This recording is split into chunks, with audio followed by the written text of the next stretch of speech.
Hello అండి, అందరికీ నమస్కారం. అందరూ బాగున్నారని అనుకుంటున్నాను.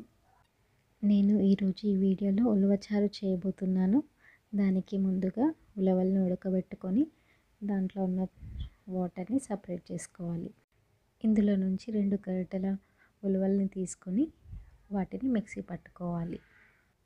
ఇప్పుడు ఉలవచారు చేయడానికి ఒక కడాయిలో ఆయిల్ పోసుకొని ఆయిల్ వేడైన తర్వాత జీలకర్ర, ఎండుమిరపకాయలు, పచ్చిమిరపకాయలు, ఆనియన్, కొద్దిగా కొత్తిమీర వేసుకొని ఫ్రై చేసుకోవాలి. ఆనియన్ ఫ్రై అయిన తర్వాత అందులో ఒక టమాటోని యాడ్ చేసుకోవాలి. ఇప్పుడు ఇందులో కొంచెం పసుపుని యాడ్ చేయండి. ఆనియన్, టమాటో ఫ్రై అయిన తర్వాత ఉలవల్ని ఉడికించుకున్న వాటర్ని పోసుకోవాలి.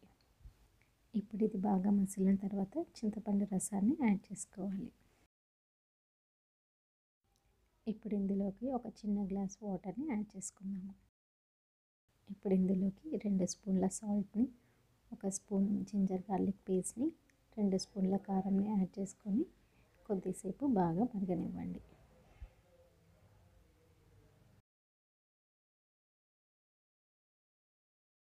ఇలా మసులుతూ ఉన్నప్పుడు ముందుగా మిక్సీ పట్టుకున్న ఉలవల పేస్ట్ని యాడ్ చేసుకోవాలి.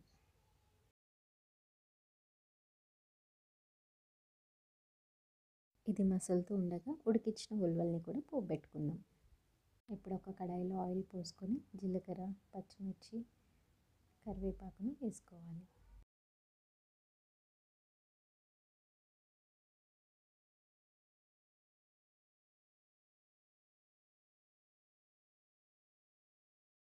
ఇప్పుడు ఇందులోకి సన్నగా కట్ చేసుకున్న ఒక ఆనియన్ని వేసుకొని ఫ్రై చేసుకోవాలి.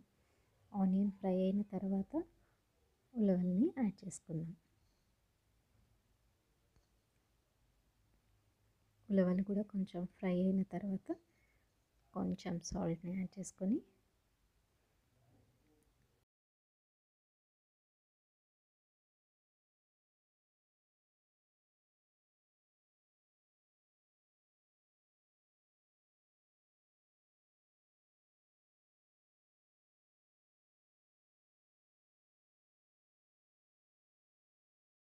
లాస్ట్లో కొంచెం కొత్తిమీరని యాడ్ చేసుకొని స్టవ్ ఆఫ్ చేసుకోవడం అంతే.